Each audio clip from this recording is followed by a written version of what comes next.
very much.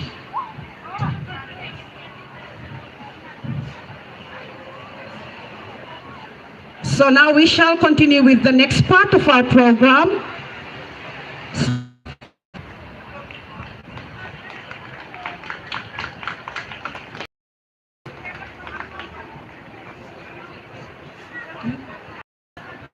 It would be remiss of me if I do not join my senior management team and the organizers, and of course all of you, so that we can mark together this very important occasion where we recognize our profession and also our commitment to be the teacher we want to become, as well as to save our children. I'm deeply honored to stand before you to deliver the guest of honor speech on behalf of the Minister of Education and Human Resource Development, who has sent his apologies because he is unable to attend this occasion. He is currently on duty travel in Australia and won't be coming until probably this weekend. Before proceeding, I would like to recognize some important people that we have at this gathering. First and foremost, the organizing committee of this year's World Teachers Day, the Deputy Secretary Teaching and Learning, President Center, General Secretary Center, Faculty of Education staff, all school leaders who are present this afternoon, children and students who I can see at this gathering, ladies and gentlemen, happy World Teachers Celebration to all of you. Allow me to reflect on the 2024 World Teachers Day under the international theme, Valuing Teachers' Voices towards a new social contract for education, particularly in the context of our education system and the way we have been managing teachers all throughout this year. The international theme seems fitting to our local context, where all our institutions are faced with lack of qualified teachers to deliver quality education that we are expected to deliver, especially in our remote schools, where a lot of teachers wouldn't like to go simply because it's remote and isolated. The theme of engaging the teachers to address the challenges they face, but most importantly, to acknowledge the benefit from the expert knowledge and input they bring to education. Ladies and gentlemen, it is worthwhile to reflect on the teachers' valuable contribution to our education system.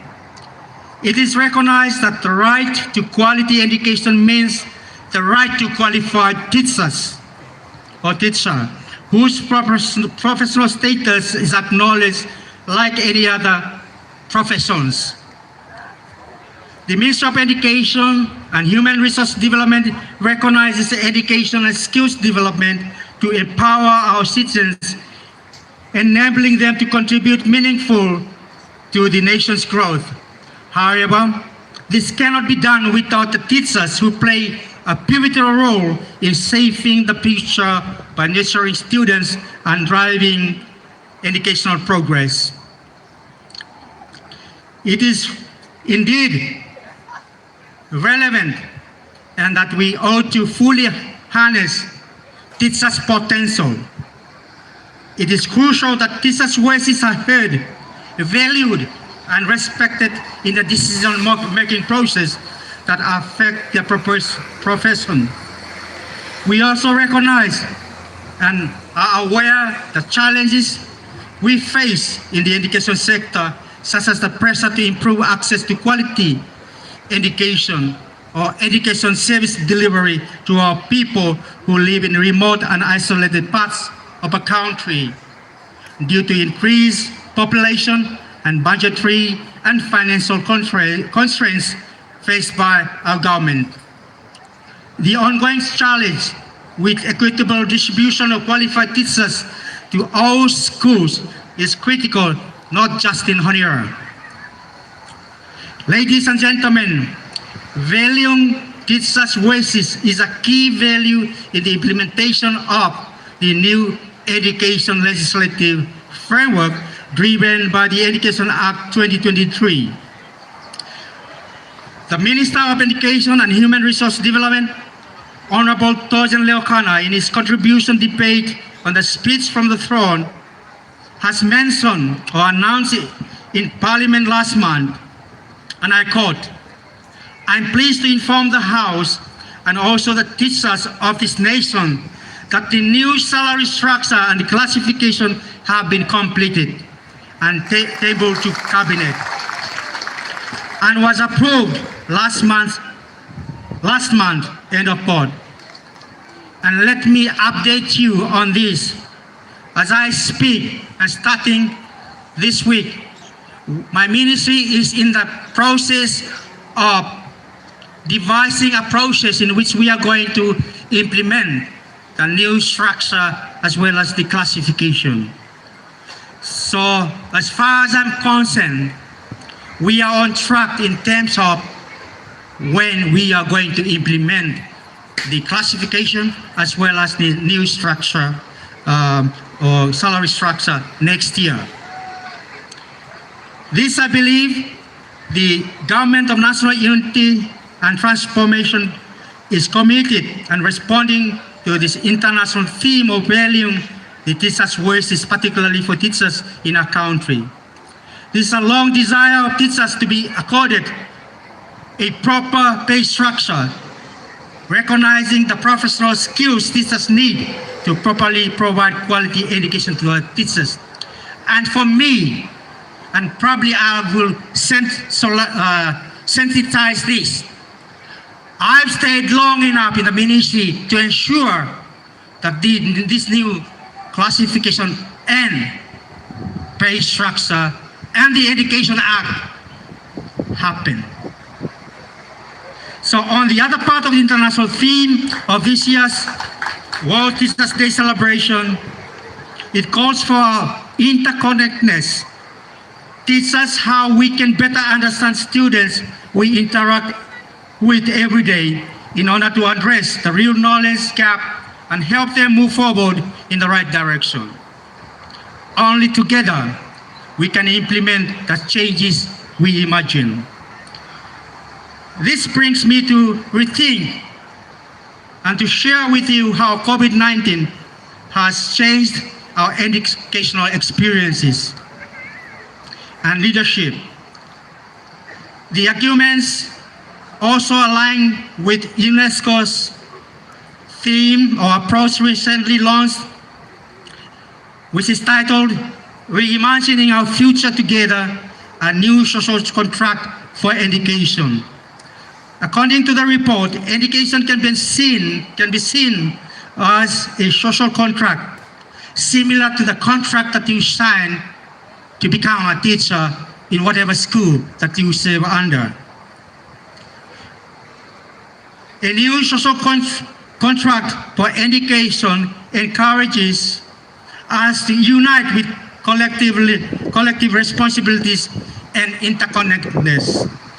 It is also important to note, in education we have been exploring the student-centered learning concept for a long time, probably as long as there have been education and education tools. If we only focus on teachers' roles and responsibilities, we might miss the real functions part of student-centered learning. Since the new social contract in education allows us to think differently this time around about relationships between teachers, students, and knowledge, why not think more about how we can encourage and support students in playing their active role in learning. Finally, but not the least, as a responsible ministry of education in a country, my ministry has supported the professional development of our teachers, where so far 174 students have graduated with teaching and education qualifications. This manifests this ministry's continuous engagement and support to provide to our education providers so that we can have qualified teachers to teach in our schools. And also the professional development program and activities that we have conducted so that teachers can be upskilled from their expect knowledge, the skills, motivations, and new ways of thinking so that we can become more effective teachers than ever before. In conclusion, I want to acknowledge the minister who shared this message, not only in Parliament, but the message which I'm sharing with you on his behalf. And here I would like to wish you all the success in this year's 2024 World Teacher Celebration. To the organizing committee, thank you for organizing the program this year. To the police traffic officers, the media, Sinta, and those who have volunteered to make this day successful, my thanks goes to you. Finally, but not the least, ladies and gentlemen, fellow citizens, if we are going to turn the tide, if we are going to transform our society, if we are going to improve the quality of learning and teaching in a country, so that the expectations of those who are critical to our education in terms of student learning outcomes, it is you and I. It is the ministry. It is Sinta. By working together with your support, we can and will improve the quality of the education to the next level so that our country and our dream, our vision can be achieved and become the people, the society, and the country we want to be. Thank you very much. Thank you very much. Okay, let's give a round of applause for our PS here.